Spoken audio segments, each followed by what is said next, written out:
best-selling items and drive them out of business. So I want to talk to you about one company that really stood out from the rest.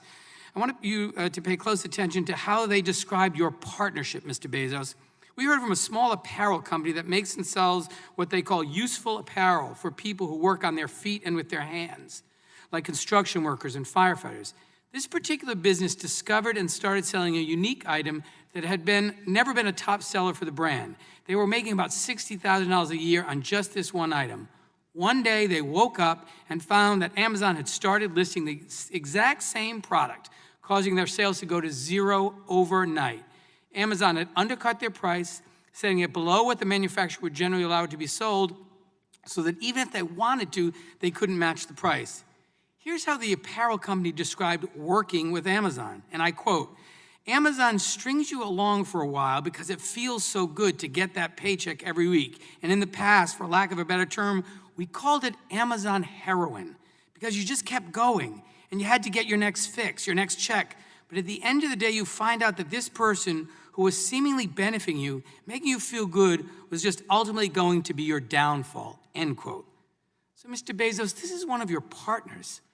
Why on earth would they compare your company to a drug dealer? Sir, I have great respect for you in this committee, but I completely disagree with that characterization.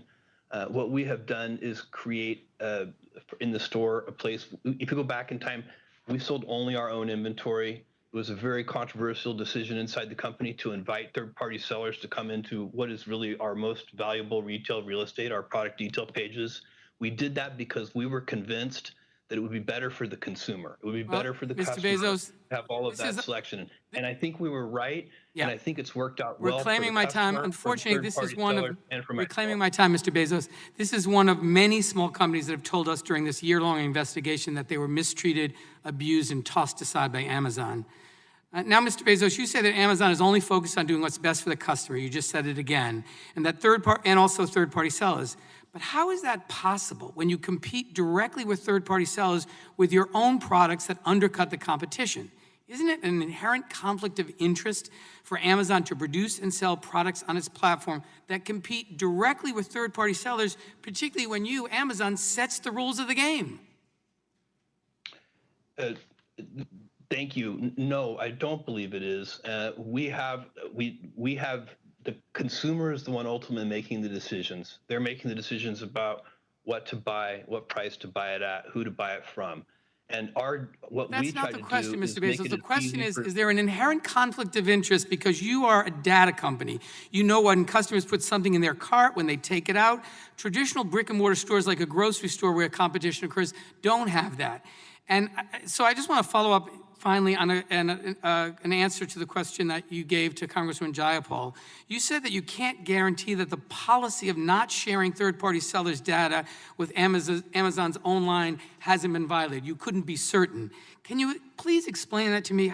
Can you list examples of where that policy has been violated? Because it's particularly concerning to me, Mr. Bezos, that shouldn't third parties know for sure that data isn't being shared with your own line, their competitors? Why should a third-party seller list their product on Amazon if they're just going to be undercut by Amazon's own product as a result of data you take from them? Sir, I think what I want you to understand, and I think is important to understand, is that we have a policy against using individual seller data to compete with our private label products. You couldn't assure Ms. Jayapal that that policy isn't violated routinely. Well, we are investigating that, and I do not want to sit here, and I do not want to go beyond what I know right now. But we are, as a result of that Wall Street Journal article, we are looking at that very carefully, Thank you, and Mr. we want to Bezos. get this back.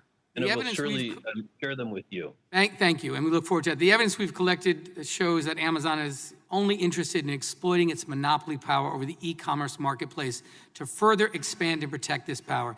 This investigation makes clear that Amazon's dual role as a platform operator and competing seller on that platform is fundamentally anti-competitive, and Congress must take action. And with that, I recognize the gentleman from Wisconsin, the ranking member of the subcommittee, Mr. Sensenbrenner, for 5 minutes. Mr.